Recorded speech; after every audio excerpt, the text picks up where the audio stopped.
Hi, I'm Aki Kareem here with Chaos Boxing in association with British Boxers website and sponsored by Anthony's Travel. And I'm joined by somebody who's made some real waves recently in the boxing promoting industry. It is, of course, Mr. James Lindemann.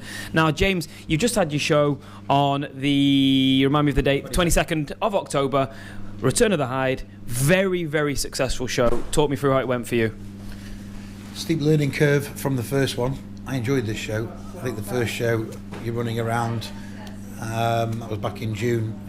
Madison Square comes to Manchester, and certainly from my side, maybe not the punter's side, you see mistakes, you see things that aren't going ideally to plan, and I ran around like a headless chicken. Much more planning, learning curve, learn from experiences that went into Return of the Hyde, and as a show, I'm over the moon. I got to enjoy it.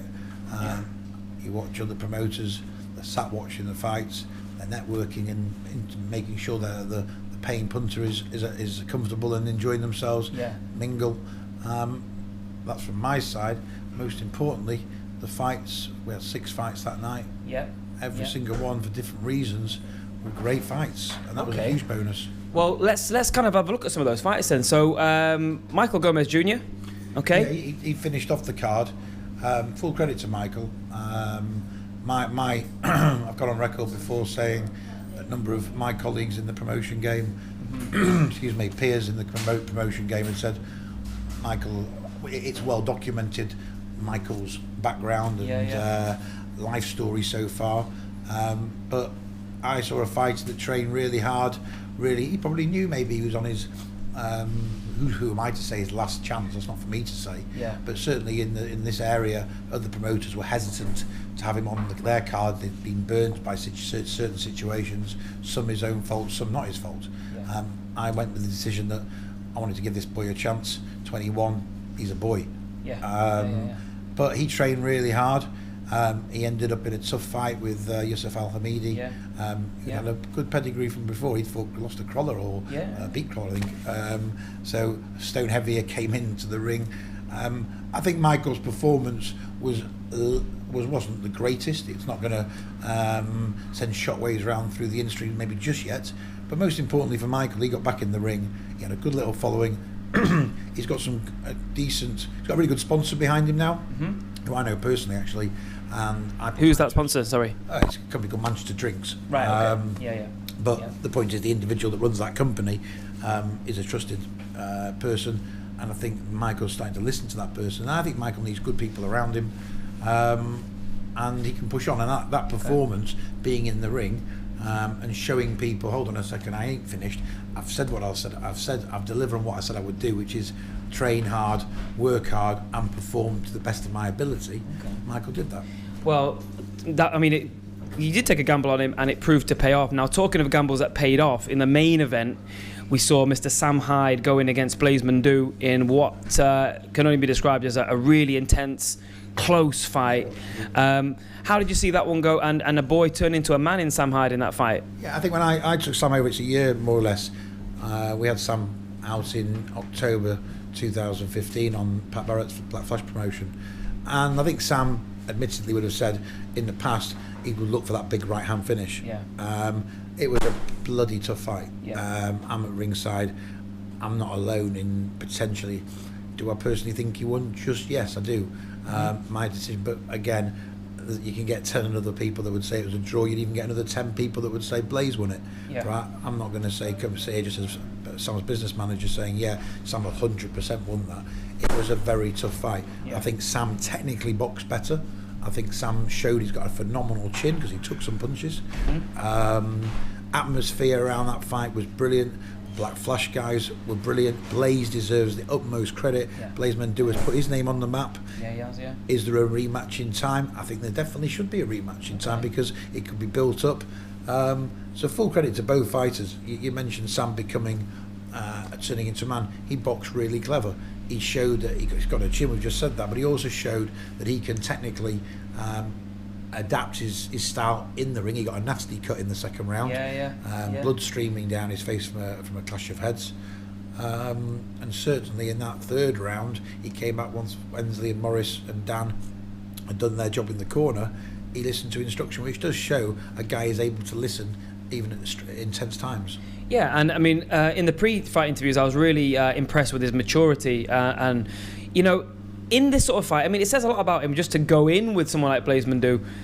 You know, it's so early in his career that he's really got the sort of stamina for the long haul. Yeah. Where do you go next with someone like Sam Hyde? Because he's made a name for himself, he's very popular, he's proved he can fight. What's next for him? I think for me, we're going on a journey together, and certainly as a big asset for L-SEL's business, Sam Hyde, we wanted to increase his exposure. We wanted to continue to do that. We had not all there to see Sam Hyde fight, but at the main event there was 1,100 people. Atmosphere phenomenal. Pinnacle of my boxing career so far, that particular moment. And the man in Plymouth, because of the platform we were able to get with the Sport Bible, and the amount of views they got throughout the programme, the man in Plymouth, the man in Land's End, John O'Groats, as potentially could have heard about Sam Hyde now. Yeah. So exposure-wise, big increase. He's got an excellent sponsor with a major corporate sports retailer in this country that are very heavily involved in boxing, and he's had a tough fight, which some people would say, bloody hell, Sam, why have you taken that fight? Well, it's a culmination, an accumulation, should I say, of a number of things. Profile for Sam Hyde, tough fight to put him in with the challenge after a comeback, after a short spell out. Promoter or promotion can get some kudos for putting a big fight like that on. So it's a win-win for everybody. To get to the key question, well, we want to. He's young. He's 23. Just actually celebrated his birthday this week. We want to make sure that it's small steps and learning. Ensley and Morris and Dan Murray very critical to the team. It's his other trainer. We'll choose a fight. We'll sit down. I think more importantly, let's get an international fighter in. Let's bring him up to 8 rounds before we even think. We've got some plans for the summer, potentially a youth title. So I think it's an accumulation of profile, improving, I would say stamina, and all these things together will make a complete package. Okay, great. And actually, just talking to you now, you actually seem like a more relaxed man now. Obviously, so you know, largely in part to the success of the show. Now, as a promoter yourself, in terms of the promotion, how did it go? Let's talk about the practical level, because a lot of people get put off promoting after the first couple of shows. You're still here. You want to push on now. Was it a success in terms of all the other factors, the parameters, the profitability, all that sort of stuff?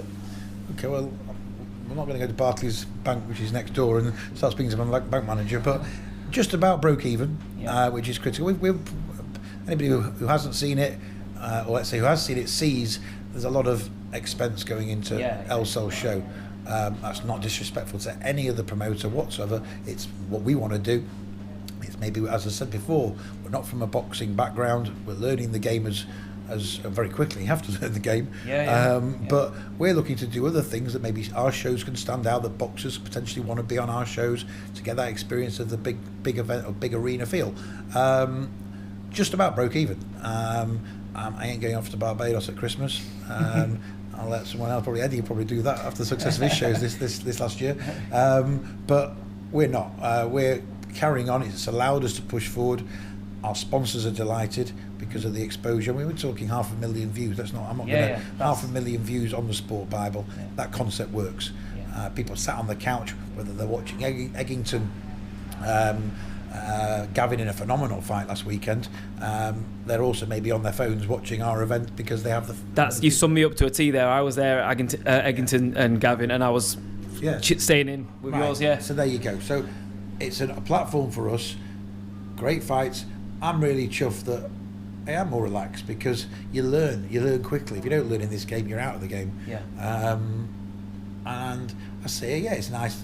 A lot of praise this week. 2.5 years of working with Volokov, 2.5 years of being a busy mother mofo, as you've called a mofo, right? And 2.5 years, or it's certainly a period of time, peeing people off and not doing it on purpose maybe, but learning very quickly in this game. So it's nice this week to have a relaxing week, and then next week we start again on planning for the future. Okay, well, it's nice to see you unjaded. In terms of planning for the future, when can we next expect a big James Lindemann L-SEL show?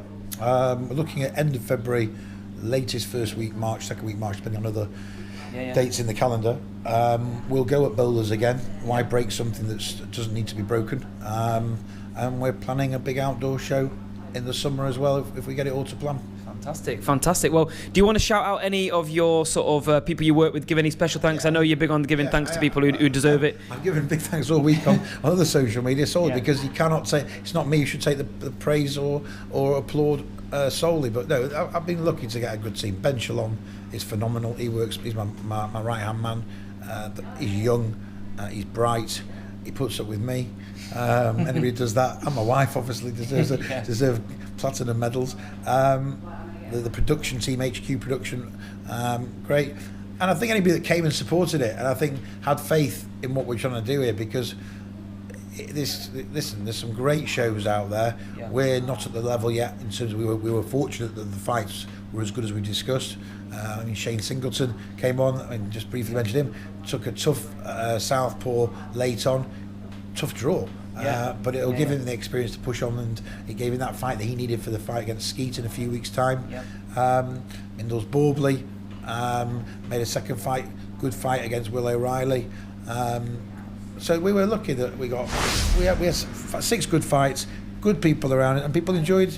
And they were still partying until 3:30 in the morning at the after party. So some of them enjoyed it. Okay, so that format with the after party as well. Just on a closing note, that format with the after party actually was successful as well, and this was the time where I could say nobody could argue it doesn't work, and I look forward to getting back to the desk on Monday and pushing on.